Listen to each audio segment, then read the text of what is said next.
El miedo a la estanflación paraliza Europa. La estanflación asoma. La amenaza de la estanflación es real. Europa y Estados Unidos creían que ya se habían olvidado del monstruo de la inflación. Desde la conocida como Gran Moderación, las tasas de inflación se han mantenido siempre por debajo de los 2 dígitos. Y en la última década, estas se han mantenido muy cerca del 0%. Pero ahora en 2021, ese monstruo parece asomarse por la ventana, amenazando la estabilidad de los países. ¿Se trata de un miedo infundado o es un peligro real por el que hay que preocuparse? Pues ahora vamos a analizar las respuestas.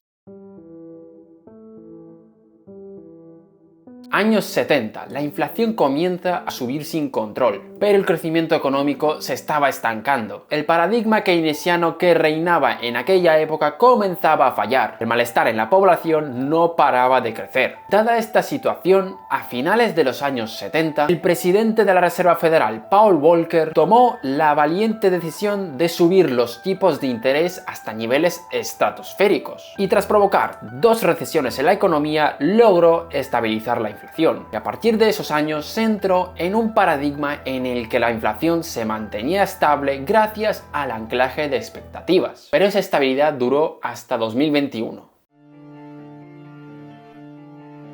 En el 2020, la crisis del coronavirus azotó fuertemente a la economía mundial, y para afrontar el gran parón que provocó la pandemia, los gobiernos de Estados Unidos y Europa decidieron aprobar enormes programas de estímulo, con el fin de evitar una caída mayor y entrar en una posible deflación. Hay que recordar que veníamos de una década en la que la inflación apenas superaba el 1%, y esta crisis amenazaba con llevarla a terrenos negativos, cosa que podría tener consecuencias fatales. Pero aquí ahora mismo no nos vamos a meter. Su objetivo lo consiguieron. La disminución de la inflación durante la crisis del 2020 fue la más moderada y la de menor duración si la comparamos con las 5 anteriores recesiones mundiales. El aumento de la inflación desde mayo de 2020 ha sido más rápido en comparación con recesiones anteriores. Pero eso no significa que la crisis no haya golpeado fuertemente a la economía. Recordemos la fuerte caída que tuvo el petróleo, que llegó a cotizar en negativo, y el gran parón en la economía que provocaron las fuertes restricciones aprobadas, y que aún a día de hoy se siguen notando. Pero no nos adelantemos. A lo largo de lo que quedaba de 2020, la economía poco a poco se iba recuperando del golpe que sufrió. Hay que insistir que gran parte de esa recuperación fue debida a las políticas de estímulo y mantenimiento de rentas, como los ERTE aquí en España, que se aprobaron durante esos meses. Todo parecía ir relativamente bien hasta abril de 2021, en donde la inflación comenzaba a batir récords. A partir de ahí comenzaron a saltar las alarmas. Los meses que siguieron no dieron tregua a los bancos centrales. La inflación tanto en Europa como en Estados Unidos se estaba saliendo de los límites, lo que provocó una gran división entre economistas. En primer lugar, tendríamos a aquellos que dicen que esta inflación ha venido para quedarse, que además podemos ir de camino a una estanflación, y que el gran desencadenante de esto han sido las masivas políticas de estímulo que se aprobaron a lo largo de estos meses. Han durado más de lo que deberían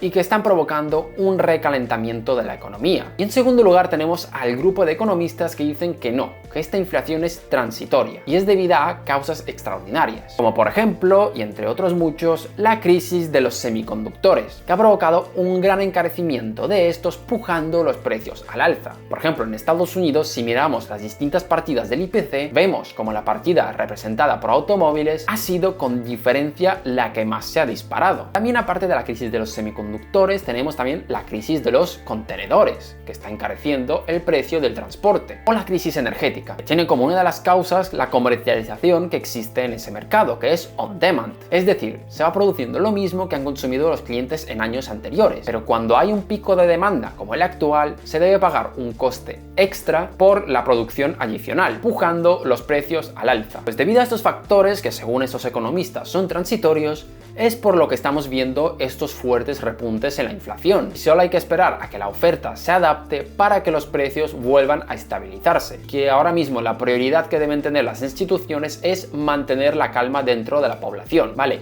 ¿Y qué grupo es el que tiene la razón? Pues es complicado saberlo, pero por lo que sí que están preocupados ambos grupos es que haya un desacople de expectativas que provoque la temida espiral inflacionista, que ahora os traduzco al castellano lo que acabo de decir.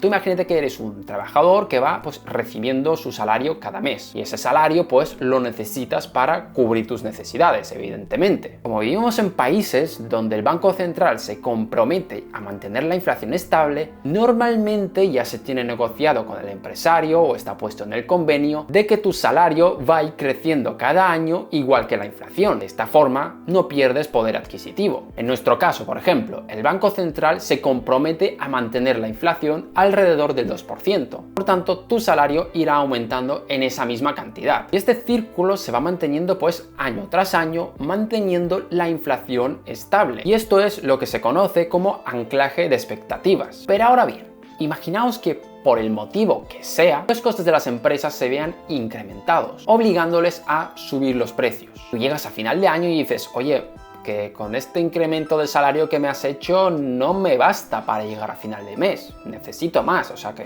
o me lo subes o me voy a buscar otro trabajo donde me paguen más, pero no me basta. Esto provoca que los costes de las empresas vuelvan a subir aún más y las empresas cogen estos costes y lo vuelven a trasladar a los precios, haciendo que vuelvan a subir. Entonces al siguiente año el trabajador llega y dice, oye, que aún así no me basta, y entramos en una rueda en la que constantemente se van subiendo salarios y precios y entramos en la temida espiral inflacionista. Y este es el temor de ambos grupos. Si se trata de un shock transitorio, solo habría que esperar a que este pase para que los precios vuelvan a estabilizarse. Y mientras tanto, es importante que las instituciones vayan manteniendo la calma dentro de la población, como por ejemplo han estado haciendo ya los bancos centrales de Europa y de Estados Unidos, anunciando que no se van a preocupar tanto si la inflación en estos meses vaya a subir. Pero de mientras, el otro grupo teme que esto se debe a una sobreestimulación de la demanda causada por las políticas expansivas, haciendo que la demanda se eleve mucho más que la oferta, provocando pues esta subida de precios, y que a menos de que se retiren pues parte de estos estímulos, esto no va a tener frenos. Ahora mismo no querríais estar en la piel del presidente del Banco Central. Se enfrenta a un gran dilema: o dejo los estímulos tal como están, arriesgándome a que en un futuro la inflación se vaya a disparar, o cojo y retiro los estímulos, provocando una recesión en la economía con el regalo de una crisis de deuda y abriendo terreno a una posible deflación. Lo tiene realmente difícil. La presión que tienen actualmente los bancos centrales es enorme, aunque parece que se están decantando por la primera opción. Entonces volvemos a lo mismo. ¿Cuál de los dos grupos es el que tiene la razón? A ver, ambos tienen argumentos de peso y además aquellos que defienden que esta inflación ha venido para quedarse amenazan con que volvamos a tener una estanflación. ¿Es realmente factible? Para entender esto, primero habría que diferenciar entre los dos tipos de shocks que pueden ocurrir en una economía. Primero tenemos los conocidos como shocks de demanda. Son aquellos que son provocados por variables como el consumo, la inversión o el sector exterior. Mientras que los shocks de oferta son provocados por cosas como el cambio tecnológico, cambio en los precios de los insumos o el cambio en la productividad. Cuando hablamos de que hay un shock positivo de demanda,